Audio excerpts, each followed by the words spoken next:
It's supposed to be getting easier, not tougher. Yeah, I know. I know. Right. Okay.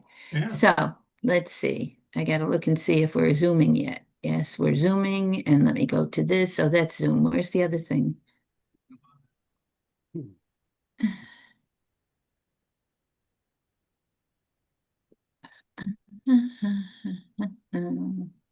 Okay, right. Okay, everything's all set. I just have to let Paul Rotello in. Let me do that. You guys go ahead. I'm gonna mute. Oh, you know what I didn't do?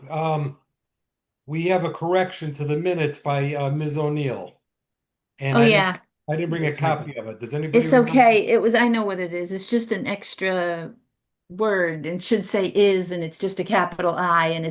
it's in the Okay. discussion after the motion. So I will, you can just say correct as Yeah. Ms. Corrected. O'Neill pointed out, and we'll Okay. go from there, All you right. know. Hang Shall on, let me we, get hi, Councilman, how are you? I'm doing well, copies. thank you. How about yourself? Good, good. You look like you're in Bermuda. I know I feel like I'm in Bermuda. I wish I was in Bermuda. Supposed to be How higher are you, Bob? tomorrow too, right? Good. How are you? Good. All Thank you. right, we're okay, Joanne?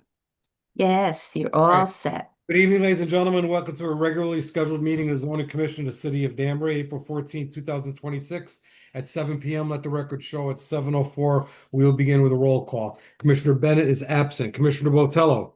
Here. Commissioner Fuchs is absent. Commissioner Hall. Yep. Commissioner James. Here. Commissioner Jowdy is absent. Commissioner O'Neill is absent. Commissioner Trotta. Here. Commissioner Nejame is absent. Commissioner Novus. Here. Commissioner O'Laughlin. Here. And I am Commissioner Haddad. 1, 2, 3, 4, 5, 6, 7. 1, 2, 3, 4, 5, 6, 7. That all works. Yeah. Let me move Commissioner Elvis over one block over here. And I'm going to move over here. And my screen is frozen nice. Commissioner Novus, I'm going to seat you for Commissioner O'Neill for the entire evening. Commissioner O'Loughlin, I'm going to sit you in for Commissioner Bennett for the entire evening. The next regular meeting is scheduled for April 28th, 2026. Let me look here. We might have something there. No, May 12th. Okay. April 28th, 2026. Everybody received a copy of the February 10th, 2026 minutes with a correction by a small typo from Commissioner O'Neill. Commission members, We'll make a motion to accept the minutes from April 14th. as Second. corrected. No, Echoes. no, wait. The motion, he said April 14th. No, Bobby, come on. February 10th. No, sorry, February 20th. It's Sorry, okay. I'm looking at the right Yes, and to the left. the Sorry. corrected minutes from Okay, February Corrected sorry. 10th. minutes from February 10th. Yes, thank you. Sorry, guys. That's It's all right. okay. Is there a second? Second. I second. Second by Commissioner Novus. Any discussion? All those in favor, signify by saying aye. Aye. Aye. Opposed. There are no public hearings this evening. There's no continuation of any public hearings. There's no old business for discussion and possible action. Tommy Nejame. Hello? Hi, you having trouble getting in? Okay. Let's do that. Let's do this. If you don't get insulted and if you don't mind, we're all set. We got a quorum. So you could finish drinking the drink that you have in your hand and just watch this on YouTube next week. Or now, or now. All right. Or now, bye. Okay, Sorry. so he's not coming. Okay. No. He said he got a Okay. new iPad and it's not set up yet. He thought it was set up and he tried to get on and he can't. Okay, that's And okay. I'm sorry for the interruption, but I thought since it was a commissioner, I'd grab it. We don't have any continuation of public hearing, no old business for discussion, possible action, no new business. We don't have any correspondence. I will save other matters and for reference only for later. Presentation and discussion on proposed updates to the zoning commission, so to the zoning regulations. Commission members, we are joined this evening with the associate planner who will be making the presentation. I want to say that Director Al-Bakri is in a another meeting at this moment, does not know when it'll be out, but he will be on as soon as he can tonight. So right now we have Ms. Smith, the associate planner, who will make her presentations. Here you go. Good evening. Good evening. Good evening, commission members. Thank you, Mr. Chairman. Allie Smith, Associate Planner for the record. If I haven't met you yet, I'm going to go ahead and share my screen now.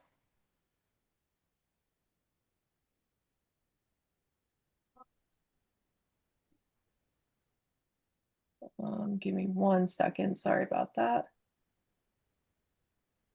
That's all right. Take your time.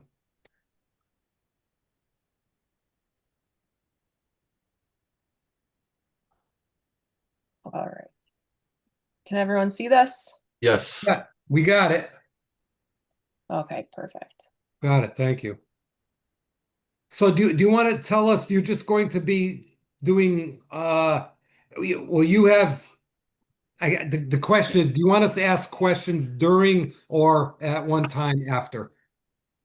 We can ask questions during the presentation as well. Definitely an open discussion with the commission members. Mr. Chairman, if you see anyone raise their hands throughout, please just let me know because it's a bit difficult with the shared screen. Yes, same here. And commission members, if you have something, raise your hand. And if it's up for a couple seconds and I don't see it, you can say, hey. Okay, go ahead, Ms. Smith. Okay, so I'm sure Mr. Albakri has communicated with you the state mandated updates to the zoning regulations. So that's what we will be reviewing tonight, as well as some other updates. To start off, the accessory apartment, which is a state mandated update, we'll have updates to the definition section to have this as added as a use, as well as the accessory use section itself. So really the big point here for the accessory apartment is that it is going to be located within the DTOD zoning district. So it's only limited to that zoning district. And it has to be located attached or within a single family residence within that zoning district. We're making a minor change to the accessory use definition to allow for the accessory apartment only to be 30% of the usable gross floor area of the principal use. All other accessory uses will stay maintained at that 25% usable gross area.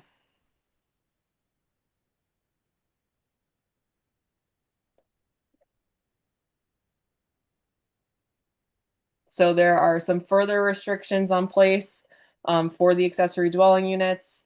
One of those is that the property owner must have owned the subject property for at least 3 years. And one of the units must be owner occupied. So either the single family residence has to be owner occupied or the accessory dwelling unit. Does the commission have any questions regarding accessory dwelling units? Yes, and let me just mention again for the commission, this is being mandated to us from Hartford. And some of the details in here where you see 30% or no more than 1,000 square feet or blah, blah, blah, blah, blah. That stuff we can't change from what I understand. So this is what they've been talking about up in Hartford, and it's come down to us. And that's what's being presented here by Ms. Smith. There was something else I wanted to talk about. Yeah, Ms. Smith, I talked to the director about this because I had a bunch of notes I wrote down all over this, and there's just some things that we cannot, Hartford is not flexible on, that we're kind of stuck with. So I wanted the commission members to know that. If you recall, commission members, we talked last few meetings about a bunch of stuff that Hartford is making us do, and this is one of it. Yeah, commission members, any questions? Yeah, Teddy, I have a question. Commissioner Trotta, go ahead. Yeah, Ally, how close is Danbury to meeting the criteria for these dwellings? Because there's a certain percentage I know that has to be in order for it to go forward. How close are we in Danbury? I think it was like what, 20-some% or something like that. I'm not sure the No, percentage. are you asking the 10% affordable, deed restricted and affordable units in Danbury? We're over, I think we're at 11.54%. Yeah, so So are you asking about that, or are you asking about something else specifically? no, basically that when it comes to all this stuff that Hartford Yeah. is sending down, how close are we to attaining the percentage that we need, as opposed to, like, I know New Fairfield or Bethel, they're probably at They got 2%. nothing. If that. Yeah, we've already exceeded it, but still, nonetheless, this is being mandated by Hartford. Is that correct, Ms. Smith? Or I'll let you handle that. Yes, so I think a little bit confusion here. This is for an accessory apartment. Per the state mandate, we cannot require them to be deed restricted affordable units. Okay. So this is not going to go toward our percentage at all. If the property owner who constructs the accessory dwelling units wants to make it deed restricted affordable, they have the option to do that, and it would count for our 10% per Section 8 of the state statutes, but it's not a requirement in order to have an accessory apartment on your single family residence. By the way, while we were talking about percentages, did I have the percentage right, or am I off on that? I believe you are slightly off. Ooh, We are over 10% though, so we do Okay. meet the requirement. Okay, Commissioner, thank you. Commissioner Botello? Yes, thank you. Question, what happens after this person takes over, does everything he needs, moves in, and then he sells the property? What happens to the next owner? Does he have to lose that accessory dwelling unit before he sells it? I can follow up with Waleed about that. That is And what are the restrictions on that? So it's not a permanent thing in the house, and what do you do with it? And if they don't meet the guidelines, how can it go on? Well, that's a good question, and we will find that there are still some things up here that have question marks on it through all of these mandates, I think, on other matters. I would think. Excuse me. I'm Yes. letting Waleed in, so. Oh, good. Okay. I Okay. would think though that if somebody's selling it, if it's required to be owner occupied, somebody sells it, they have to tell the next. I'm sure they're going to have to tell the next buyer, you've got to occupy the unit that I'm leaving, and to keep your accessory dwelling unit rented. So, But does the city still have control of it? control meaning what? I mean, you're talking Being about that say 3 years. it's a viable accessory dwelling unit, and the city knows that it's been sold to someone else. There's got to be some verbiage that's in there to protect all parties, and maybe Waleed would know better. Waleed, the question that I have is that someone does the accessory unit, does it per the book, and then after a couple of years decides to sell the house. What happens to that accessory dwelling unit? What status does it have, and what does it need to be brought in and be brought into the system? And for the record, the director has just entered the meeting. Hi, director. You're on mute. That last meeting must have knocked him out.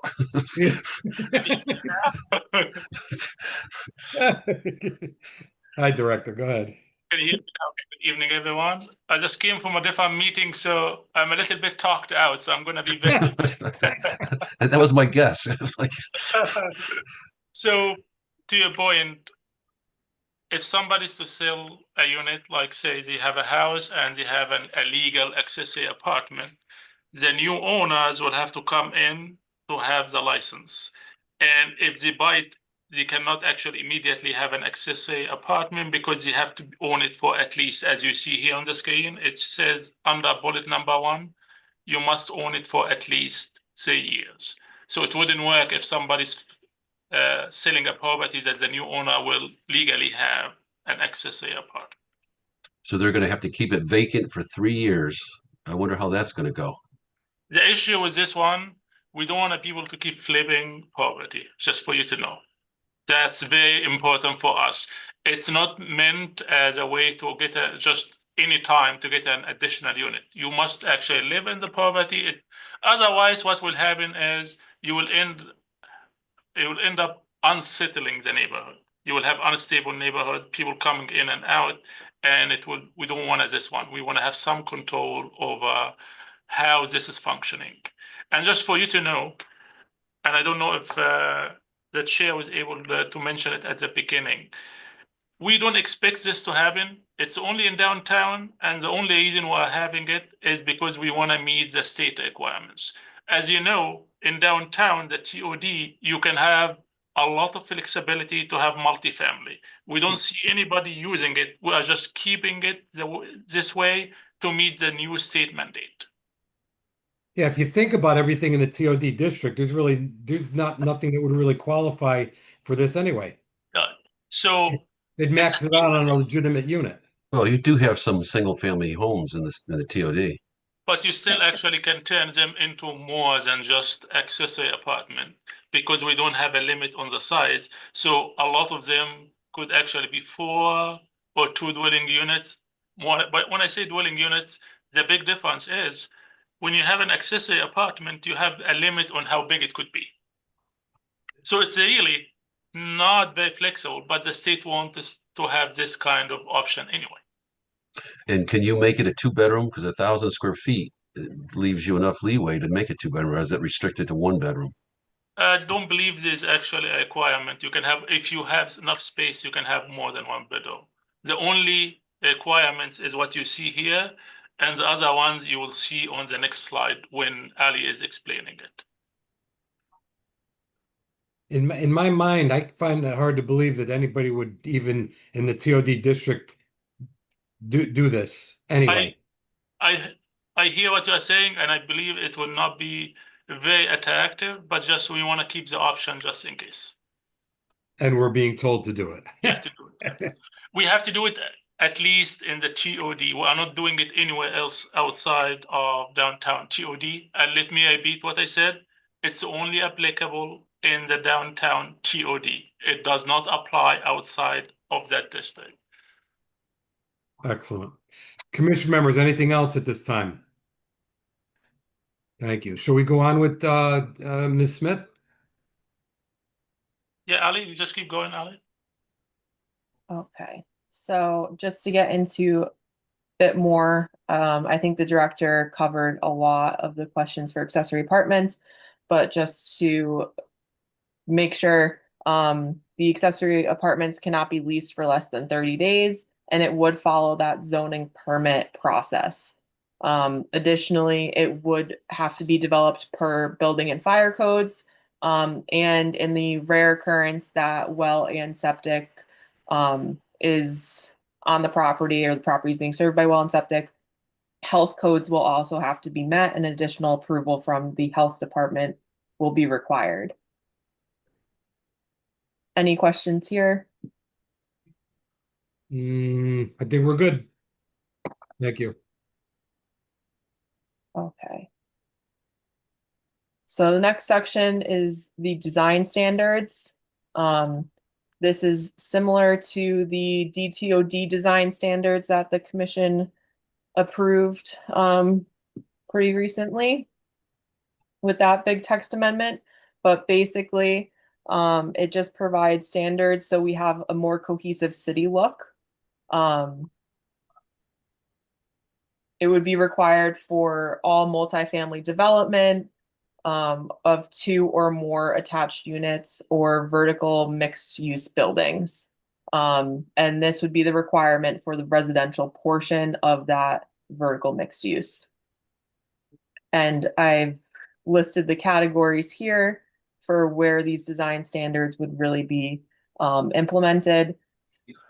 You can see the visual in the above graphic talking about the changes with the awnings, the setbacks, interesting roof lines, and different architectural details. The 2 pictures on the bottom just show the vertical mixed use building. So commercial on the bottom, residential above, and some open space for the residents on the rooftop. And again, The multifamily development focuses on those interesting roof lines, different setbacks for the individual units, and some landscaping elements as well. The question, Ally, this Yes. is for lead as well. As far as the condition for in the TOD zone and with these buildings, is it going to be mandatory to have open space or not?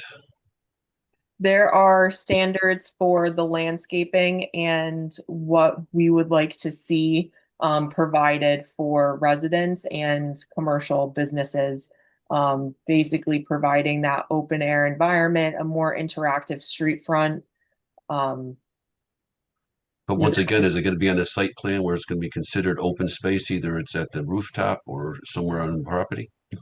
It will not be required open space for the residential units, if that's your question. Yes. Okay. Ali, I'll just qualify this.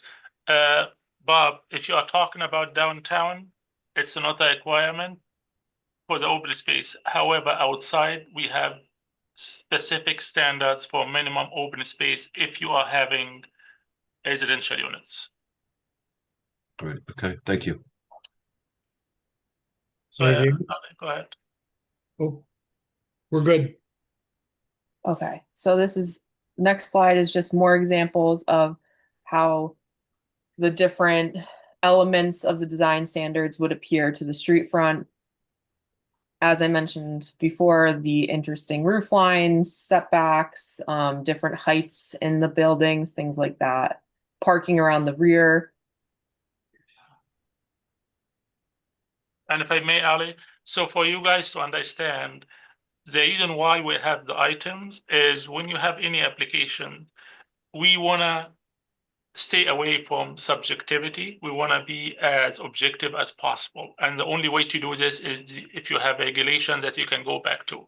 Previously, we did not, until we adopted the downtown regulation, we did not have a specific design standard. That's why for someone like me, Ali, anybody working in the field, in our field, we cannot hold applicants accountable for what doesn't exist. So it was more about, oh, it would be nice to have so and so. It will make it more attractive. It will be good for the development at the city. Some applicant will say, well, it makes sense. Yeah, it's a good idea. Some would say, no, I'm not interested. And if they were not interested, there was no way we can hold them accountable. What we are having now is going to be, as you see, very visual, very clear guidance and requirements that we are hoping and we are expecting a lot of positive outcome once implemented. Back to you, Ali. Thank you. And again, this is for a cohesive look throughout the city. Yes. Well, I definitely applaud your efforts because that's great to just be able to raise the bar and make us better than who we are. Well, it's a team effort here. So Ali has been working on it. You guys have been working on it, other staff, and also the development community had their own input. We were not doing this behind closed doors. There was a lot of communication. Excellent. Okay, now moving to the nitty gritty of the House bill. Yeah.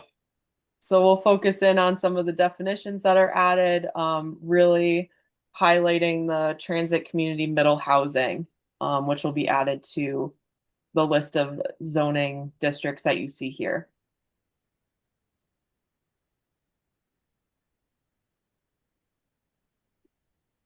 So as you can see from the definition and the visuals here, the transit community middle housing is a lot zoned for commercial or mixed use development, can contain a minimum of 2 dwelling units and no more than 9 dwelling units. So there are some examples here for which types of housing would qualify for this transit community middle housing. Again, this would be allowed in commercial and mixed use zones.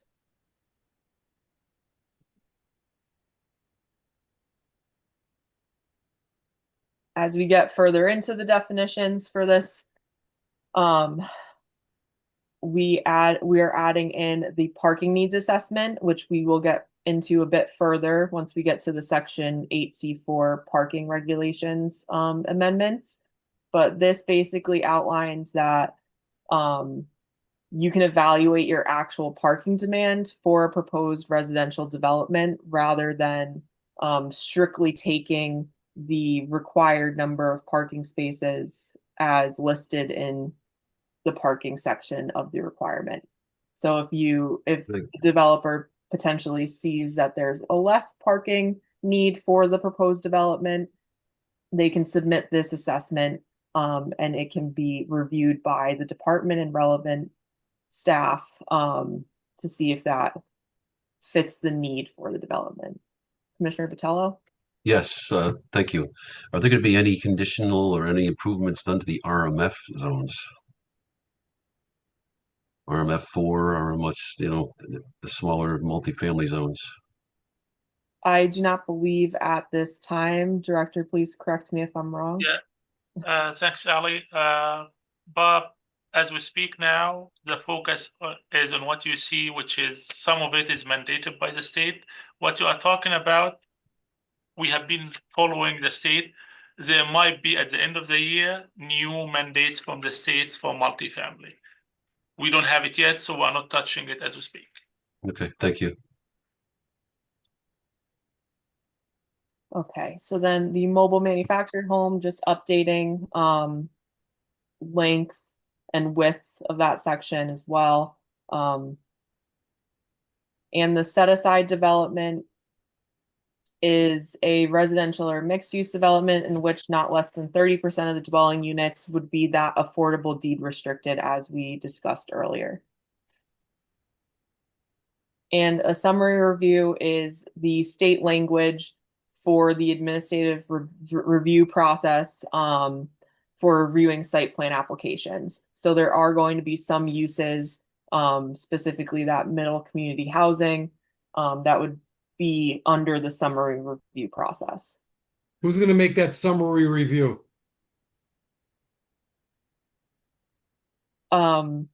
Most likely me, because Oh, no. I'm sorry. I didn't mean specifics. I meant, is it going to be Danbury, or is it going to be regional, or is it going to be Hartford? It's us. It'll be municipal, yes. Sorry. I didn't mean to hit you between the eyes on that. No, you're okay, Mr. Chairman. I was like, Commissioner Botello, did you have a question? No, I'm sorry. I just brought my hand down. Oh, okay. Thank you. Sorry about that. okay, so this is an example of the bulk requirements that would be used for the transit community middle housing and that mixed use development that we discussed earlier in those definitions, adding them to those commercial and mixed use districts. As you can see, a new section would be developed for the summary review process, permitting those two uses, and then some updates to the bulk requirements just so it is compliant with the state regulations and meets our requirements as well. Can I bother you to go out? Can you just go back to the other page about the trailers of the mobile homes? Yeah. This is, or the manufactured mobile home. This is going to be in a specific zone, or where is this going to be? It will be added to the permitted uses in some zoning districts. Okay, yeah, some zoning districts. Do you know which ones they are? I'm not entirely sure, Director. So, Chairman, Yes. what we're talking about here, it doesn't have to be in any specific zone, because what the state is telling us, say if you are building a single family home on a site, it doesn't matter if you build it outside and bring it to the site, or if you build it on the site. That's what it says. And instead of all the legal language, that's what it boils down to.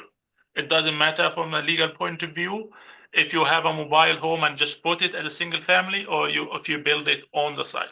The reason is because the state believes that if you build a home on the site, it's more expensive compared to having a mobile that you actually put on a site. Just, I know the legal language can be difficult, but this is what actually it means. Well, Director and Ms. Smith, let me say that you're going to be asked questions that are sometimes ridiculous, because we really don't know what Hartford is making us do. So, for example, here's my next ridiculous question. Can this be done, for example, in a commercial zone, a CN5, for example? Or is this strictly a residential scenario? That's I specifically mean, talking about the house, a single family home. yeah, the manufactured home or trailers. That's correct, yes. And don't forget, if you go back over what Ali was explaining about the commercial district, that Yeah. you can have between 2 and 9 units. You cannot have a single family in a commercial district.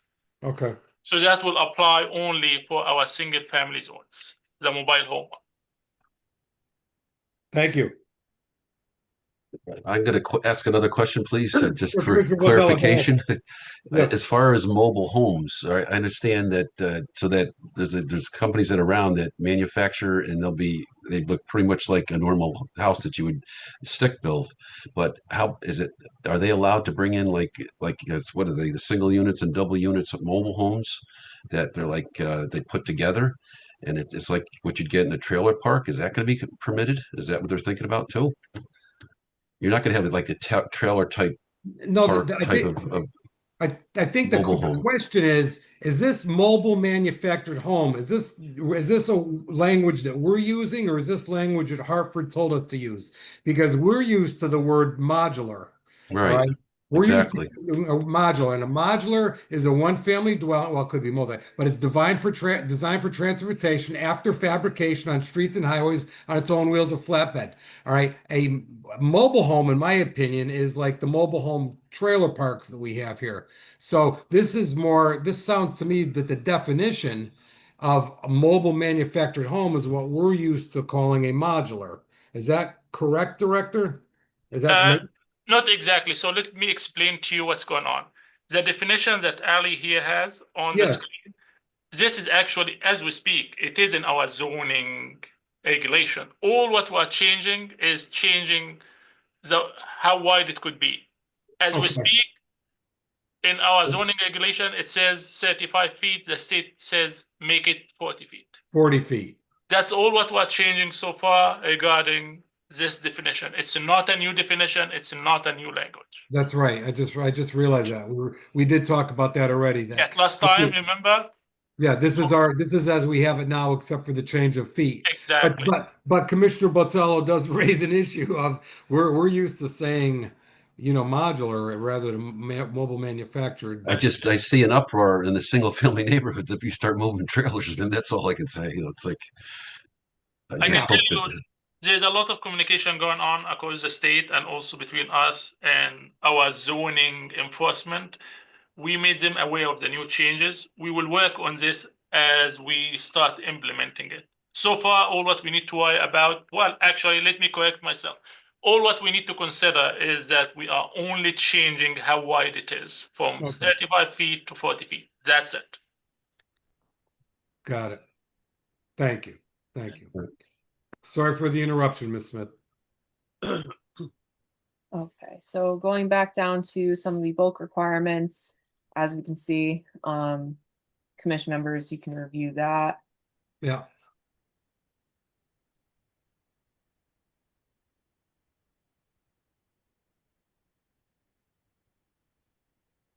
And then I will move down to the parking. So this is what I touched on a bit earlier. So developments with fewer than 17 dwelling units, no minimum parking is required. And then developments with 17 or more dwelling units, there is requirement for that. Again, there are two traffic and congestion overlay zones that we will get to a bit later on regarding the developments with fewer than 17 dwelling units. So in those overlay districts, parking would be required for developments with fewer than 17 dwelling units. So I will go to those maps now.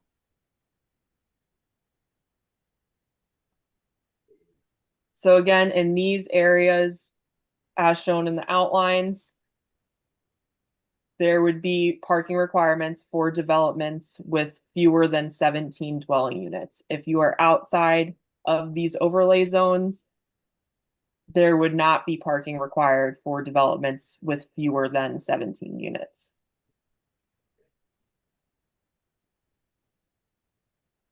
Any questions here, commissioners? I think we're good. Thank you.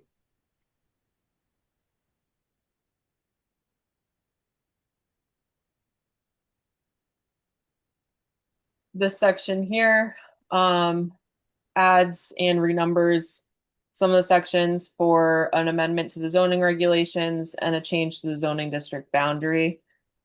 So this pertains to zoning commission procedure.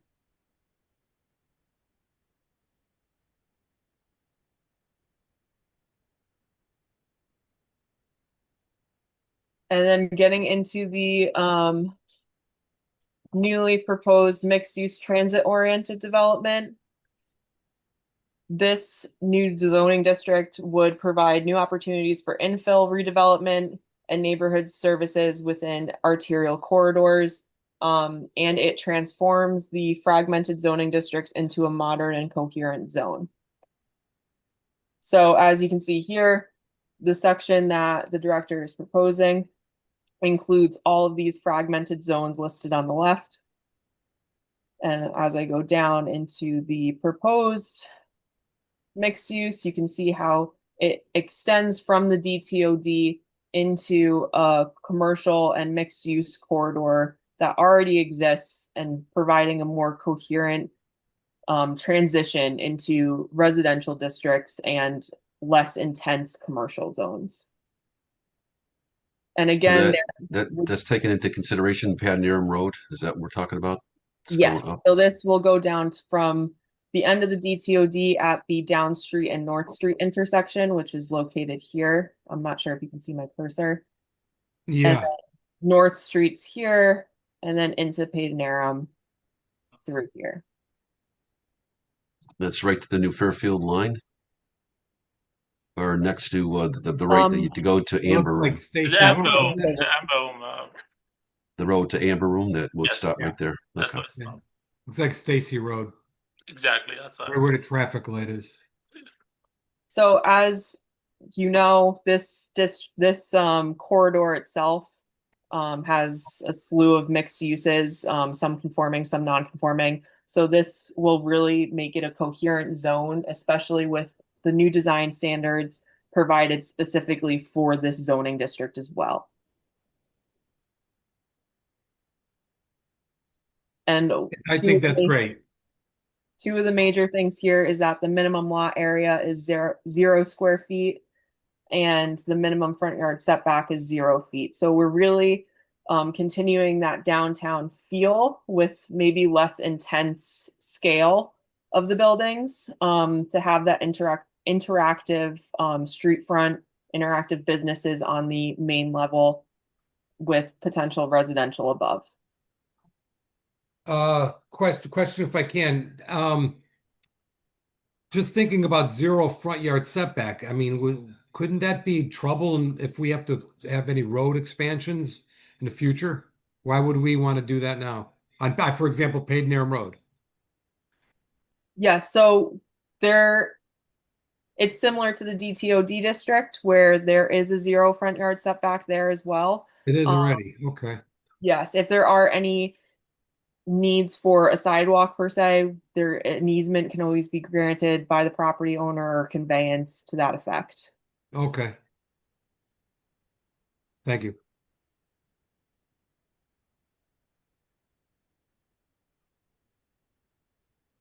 Okay, and as I mentioned before, some of the building requirements that we're carrying over in terms of design and things like that, the interesting roof lines, architectural details as shown in the diagram.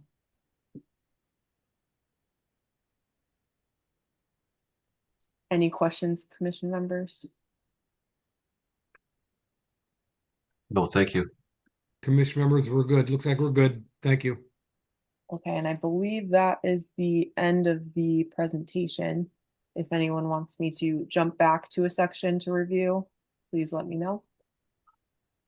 Commission members, I'm just Question. I'm just a Anything you teeny want to bit throw out there? confused. Go Was ahead, just a Commissioner little bit. Botello, go ahead. Okay, so can you go back where you were talking about the RMF zones and what is actually, so we were just told before that nothing's going to change on it, but then they were involved in this transition, so I was a little bit thrown off by that.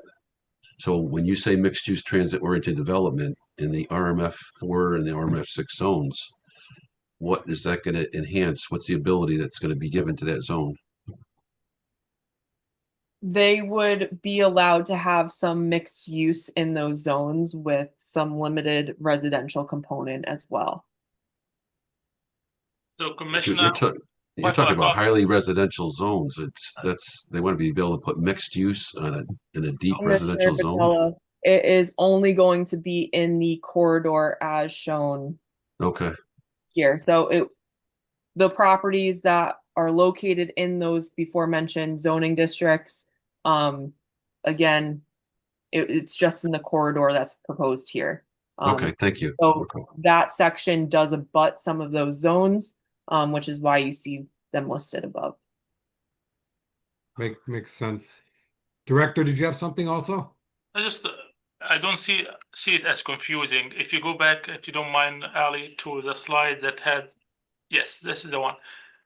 We're talking about, if you look closely at the map, you see those are existing zones along the corridor. Those will actually be deleted and will be replaced by the new zoning district. So we are not changing, for example, the RMF4 in this corridor. We are just taking it out. We are not touching any RMF4 anywhere else in the city. So, for example, a major property or some of the major sections that we deal with every day in the current planning aspect is this CN20 zone here, which includes the old Basilica property where Deal Linda's is now, as Yeah. well as the Bagelman property, Thayer's Driving School. All of those properties along that section are zone CN20, which some of the uses are pre-existing non-conforming, and some of the uses do conform, but the property owners are restricted in what can go into those existing buildings or what they can develop in the future. So this mixed use transit-oriented development zoning district really allows for a better mix of uses in these zoning districts and allows a bit more flexibility for the property owners in what they can develop as well. So commission members, right below her arrow is the CL10. Now that's the North Street Shopping Center. Right down below her arrow is where the traffic light is, where you could take a right to go to Candlewood Lake, or you go straight up to New Frankfort. So that's North Street Shopping Center. Am I correct? And then once you get past the shopping center, you've got, I think McDonald's is included in the CL10, right? And then I think so. Then the next parcel over begins your CN20. Is that correct? I think so. I believe you are correct, Mr. Chairman. Okay. McDonald's will be at the far northwest corner of the CL10. Oh, Small yeah. piece of land. I don't know if you can see it. Yes, I believe I have my cursor over it now. Yeah. Okay. I have a question. Who's that? Elvis Novas.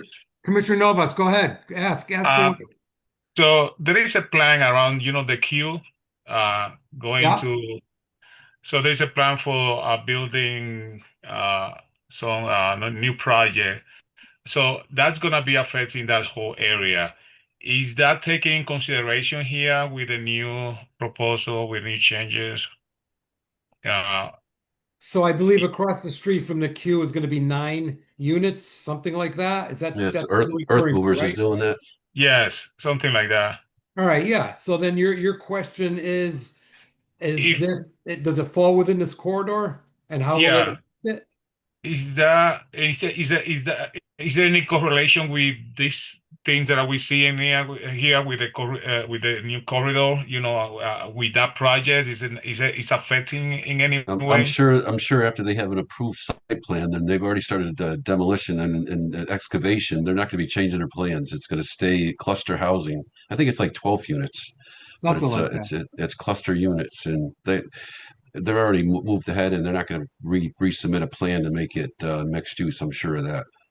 But to answer your question, other directly is it does fall within this corridor. That Right. corridor goes up just a little bit farther past it to where you take the right word to get to the amber room where that traffic light is.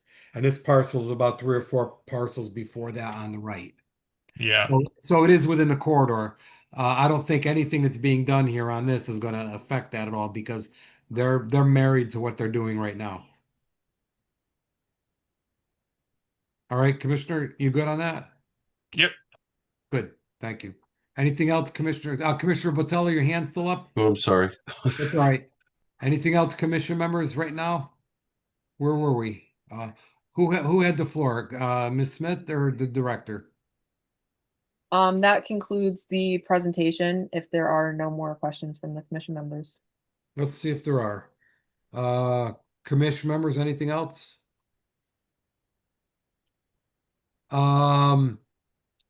Thank you, Ellie. Very good presentation. No, I don't have anything, but let me ask the director and Ms. Smith your opinion on this since it's not a public hearing. And we generally don't do anything like this, but I do see a councilman here or a member of the public. I don't know if is it appropriate? Is it appropriate to have somebody that's not a commission member to ask a question if they so desire? Is there any Absolutely. objection? It's a Any workshop, objection to Mr. that? Chairman. Anyone sorry? can ask any question. It's a workshop. It's not a Great. public hearing, so we don't have to follow the legal requirement. Anyone can chime in if they like. Perfect. So Councilman Rotello, you're the only one here that's not a commission member, and I don't see anybody else in the waiting room or present. Anything you want to toss about here? Yeah, I do actually. A couple of things. To begin with, the state is still working on the removing the ability of communities like Danbury who opted out of ADUs citywide. The state is seriously considering removing that ability to do that, which would mean we would no longer be opted out of ADUs. We'd have to allow ADUs all over Danbury following state guidelines. So my one question is, would this ADU procedure apply Danbury wide, or would you have to come up with new regulations? On the strong chance the state does remove the ability for cities to opt out. That's number one. Number two, under 8002 and previously under 5002, they talked about allowing development of 15 units per acre within a half a mile of a transit station, which could include train stations and bus stations. And while we do have a train station downtown, we also have a train station in West Reading, pretty much on the Danbury border, which includes essentially all of Long Ridge. And I'm wondering what the status is of that, and has the city done any planning to deal with the strong potential of building 15 units per acre on Long Ridge? Some of those houses are 50 and 70. I mean, if this isn't a very quick way to overturn an entire political system, I don't know anything faster than that. People are going to go absolutely ballistic when they hear this. And then finally, I just need some clarity on the CN5, Mr. Al-Bakri. I'm not quite up to speed on putting trailers in. Your definition of a trailer sounds suspiciously to me like what normal people would consider to be a trailer in a trailer park, a manufactured home with wheels on it. And the previous slide to that one mentioned CN5. So I just need some clarity. Are you saying that property owners in CN5s, let's just take Worcester Village, for instance, which has single family homes in it, as well as multifamily homes, would they be allowed to bring in a trailer? That's my final question. So I don't know if you remember all three of those questions. Okay. I'm not even sure I remember all three of those questions, but basically, can you put a trailer in an existing yard if it's big enough in Worcester Village? And I understand that you're talking about lot sizes, theoretical lot sizes, obviously, of 0. So that means basically any lot size would be able to do this. Are there any plans to do anything with transit-oriented districts along Long Ridge Road? And then the first question, I've already forgotten it. Maybe you remember. That's Anyway, okay. No, that's I will all let I have. Ali take Thank a you. stab at it. Hey, Ali, would you like to take a stab at it, and then I will continue after you. So there was I'm going some. to turn off my mic. Okay, so the ADUs will only be allowed in the DTOD district as of right now, and that meets the state mandated changes. So that is where the city is going to move forward with allowing them. Okay, thank you. The 15 apartments within a certain mileage from the train, I do not believe that this has been in effect from the state. Keep going. Director might know more about that, but I do not believe that's in effect. And then the CN5 with the trailers, basically the definitions for the mobile manufactured homes needed to be updated to comply with the state regulations. There are certain zoning districts that already exist that allow the mobile manufactured homes in it. Nothing's changing there. We're just updating the definition for those mobile manufactured homes. I believe the list, I'm going to scroll there very quickly, so I apologize for this list here of the zoning districts that are affected deal with the transit middle housing being added to those zoning districts, which I will scroll down a little bit, which this would be the transit community middle housing. So these types of housing developments would be allowed in the above mentioned commercial and mixed use zoning districts per the state mandate. Got it. So if I can just follow up on that, what you're saying is you've made no changes to the stuff that was already allowable except adding the TOD to it. Is that correct? For the accessory apartments? Yes. And for the trailers? For the accessory apartments, they are only going to be permitted within the DTOD with a single family residence as the principal use. For the mobile manufactured homes, they will only be permitted in the existing zoning districts that they are allowed in. Okay, so there's no change for the trailers at all then? Correct. It was an update to the definition to meet the state mandate for the 20 or the 40 feet in length. Right, you increase the 35 to size, 40. you basically the density of the unit. Okay, thank you very much. Thank you, Mr. Chairman. Absolutely. Ms. Smith, can you go to the protest petition page? Yes. I want to let everybody else speak first before I took the mic. Is this, there's no, are these percentage, nothing has changed? This is what we presently have? Or is this newly created? I'm going to allow the director to speak to that. Okay, Director? Mr. Chairman, as we speak now, our zoning regulation doesn't have any of the percentages. However, forget about what we have on the slide. The state law used to actually, I forgot the exact percentage. It was about 25% owner. If they protest, then the zoning commission will have to consider it. What the state is doing is saying, hey, we wanted to make it less easy for anybody to protest a decision from the zoning commission. So they actually changed that percentage to 50%. That's why I asked, because that was the impression I was under. They want to, they don't want to, they want to make it harder for the public, the ones that actually cast the vote for them, harder for the public to protest the petition and make it easier for the developer to have a little bit more smooth sailing. So that's what the my number. language, Mr. Chairman. My language is to make it a little bit something that the public should consider, that not like if you don't get, like if you get two people, they just don't go in and just protest. It has to be a significant amount. Well, the number it used to be 25%. I mean, in Danbury, it was 50. 25%.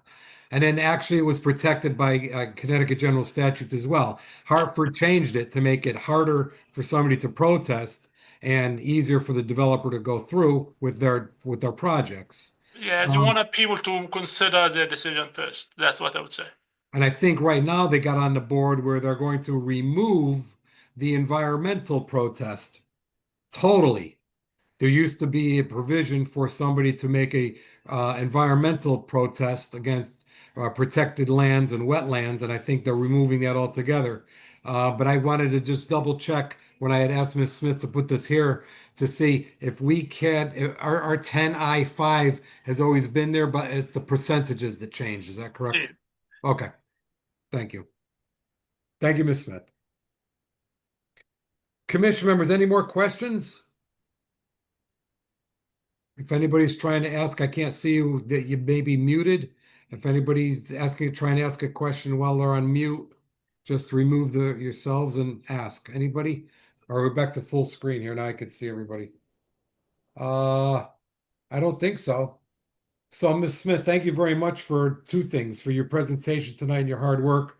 Director, as always, thank you for your hard work, and thank you also for staying on top of what they're telling us to do. And you really dive into these things and get the job done pretty quick, which is quite amazing. And it's appreciated by this commission and also, I'm sure, by the citizens of Danbury.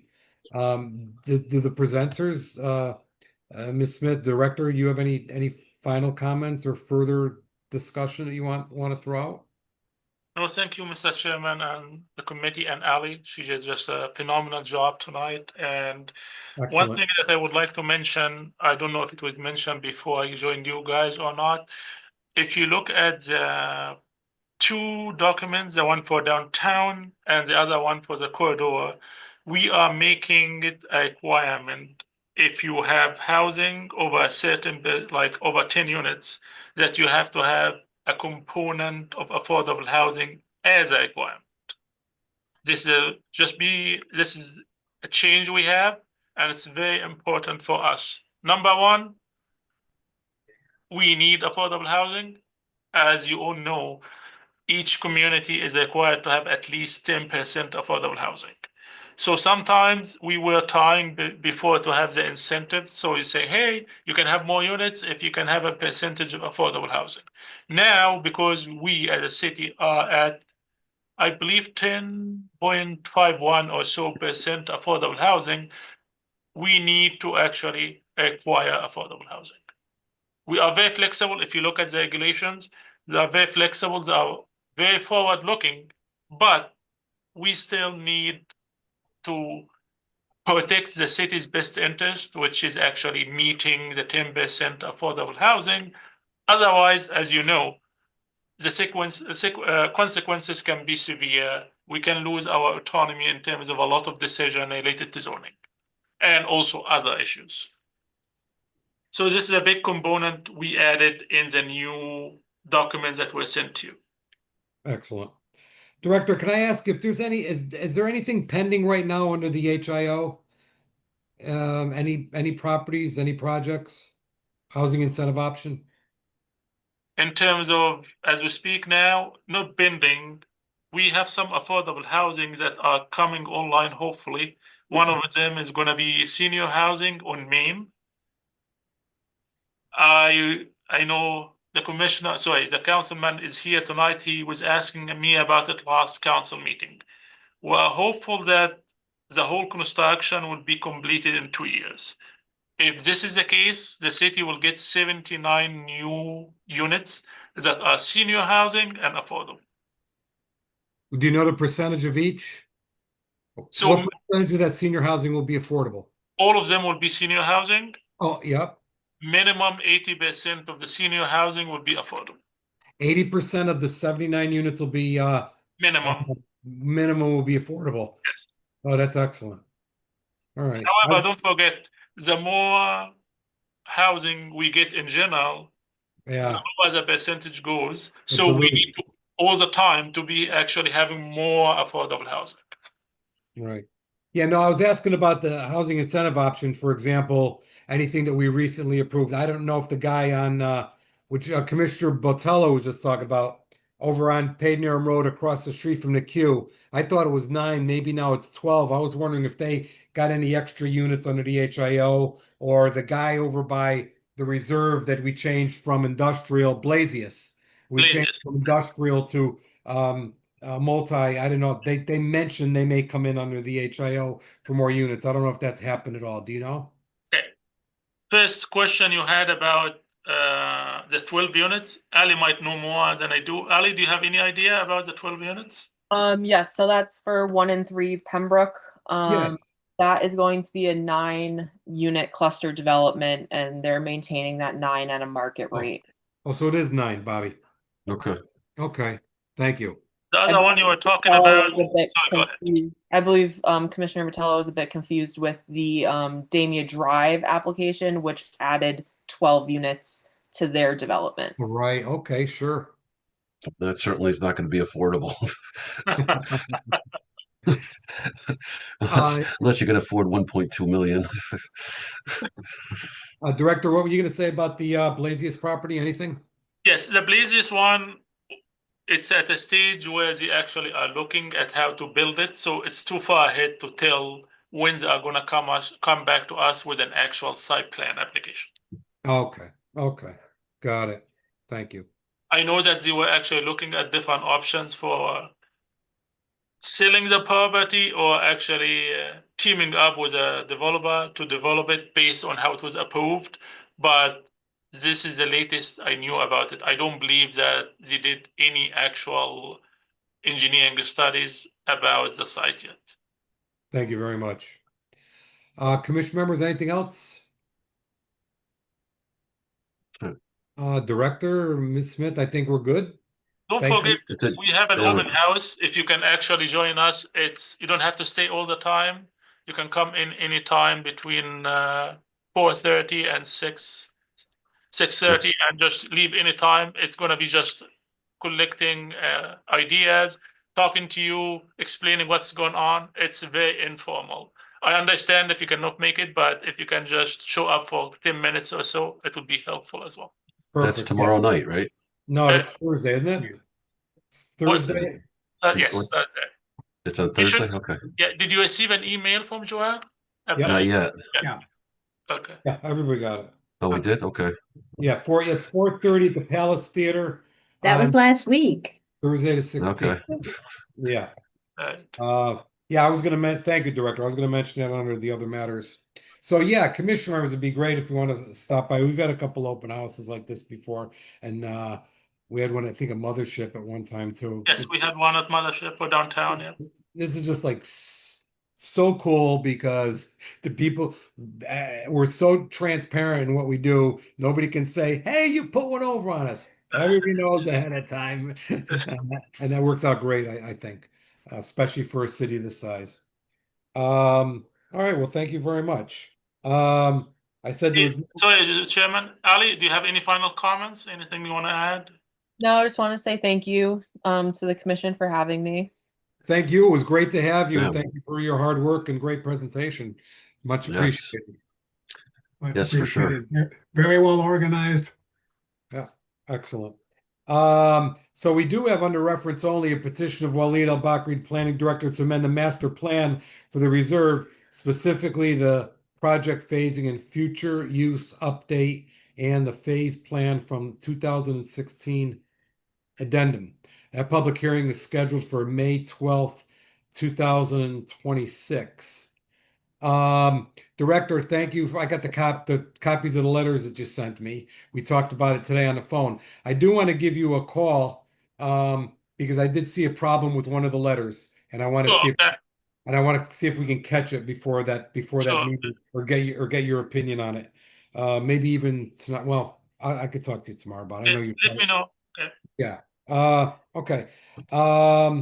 Commission members, are there any other matters? Well, just one last question that we were interested, that we reviewed tonight, when is that going to go into action? Is that going to be in June, July, or how is it going to proceed from A here? good question, Director. When are you planning on sending those through? So what's going on now, it's being reviewed by our probation council. When I say probation council here in the city, it means our lawyers, our city attorneys. If everything is fine, they might ask for some tweaks in the language here and there. But once I hear back from them, which I hope this will be in the next 2 weeks or so, I will submit an official application to the zoning commission to refer all the application to the planning commission. So the goal is to have everything adopted by the zoning commission before July, before the for July 1st. Oh, excellent. Oh, I think we're supposed to have it by July 1st anyway, right? That's a legal requirement, yes. Yeah. By the state, That's not by excellent. the city, yes. Yeah, we're required by the state to get our house in order by July 1st. So this was an incredible undertaking and a job well done, in my opinion. Thank you again for that. Thanks, Mr. Chairman. Thank you. Commission members, anything else? Just a point of interest to address Commissioner Botello when he was talking about Colonel Sanders at the beginning of the meeting. I usually, when I look at myself and brush my teeth and look in the mirror, I don't have my glasses on. So I am now looking at my face with my glasses on, and this thing does look pretty ridiculous, doesn't it? No, I mean it's definitely distinctive. I mean it's just what look you're looking for. I don't know. I guess it's I'm trying to definitely do you're going to be a something- curiosity. People are going to look at you and say, "Wow, is that guy? Does he want to be Colonel Sanders?" Or I guess what I'm You doing look is to come younger up, without it. come up with any look that'll take 30 pounds off. You look younger and thinner without it. To me, I met Colonel oh, Sanders. so when I was Joanne has a 4. comment for you. Okay, Joanne. I just heard. My left Joanne ear heard wants to that. give you her opinion. She told me Yes, I young. She did. told me Younger younger and and thinner. thinner. So Yeah. I maybe don't think maybe Thursday when I show up at the palace, I'll look younger and thinner. Okay, okay. Any other matters? Any other matters? Hey, Mr. Chairman, there's Yes. something, I don't know if Joanne mentioned to you at the zoning commission what her plans are. I would like her to talk to you. She had been serving the committee for a long time, and I would like to give her the floor that she can talk to you about her future plans. Hey, Okay. I don't want Joanne, to do that. I don't want to do that. I don't No. want you to do that. I'm officially retiring from full-time work on May 28th.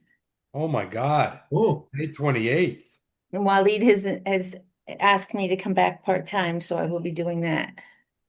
Wow. We're not sure what that'll entail yet, but I'll be around.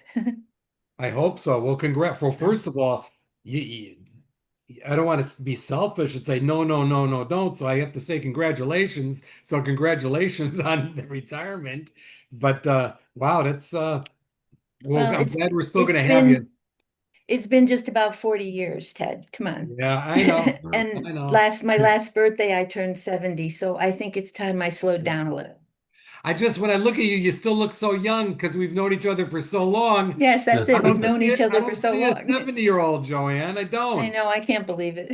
I'm thinking. that Wait a you minute. still Wait a have minute. been here for 70 is 20 the new years. 50. Okay, Yeah, 70 yes. is the Bobby's new 50. 72, so he'll agree with you. We're all the same. Yes. Wow, I just well, got congratulations. notification from Union Savings Bank that they took me off off the board. And I said, Because of that. really, yeah, because I turned 70. So Oh my God. Jeff Levine, myself, Ray Boa, we're all gone. It's just, I said, we still have some froth in us. Like Yeah. you just pushing us out. Like all of a sudden, I feel like we're getting pushed out, and the Kicking next us to the step is we're going to be the curb. convalescent home. Like, Oh my God. Ah. Wow. Well, thank you for the information, Joanne, and congratulations. Are you Yeah, gonna congratulations. you have like specific days that you'll be in, or is it going to be a? We haven't worked that out yet. Okay. Wow. Okay. I will let you know. Let us know. Thank you. we hope to hear that you're going to travel and enjoy yourself and be with Mhm. your husband and just enjoy Definitely. life. Enjoy it. You earned it. You worked. We'll be for able it. to take our RV and go somewhere without worrying about if I have internet access so I can do my meeting from wherever we are. Yeah, exactly. Mm. Wow, that's great. Enjoy. Yeah. Any other matter? We'll do the thank yous when it gets down to crunch time. Maybe we'll throw a party that won't be Zoom. No, definitely. I'm sure they'll have a party at City Hall. A big Joanne party. Are there any other Yes. matters? Any other matters? Any other matters? Anybody want to make a motion to adjourn? Motion made by Commissioner O'Loughlin to adjourn, second by Commissioner James. Any discussion?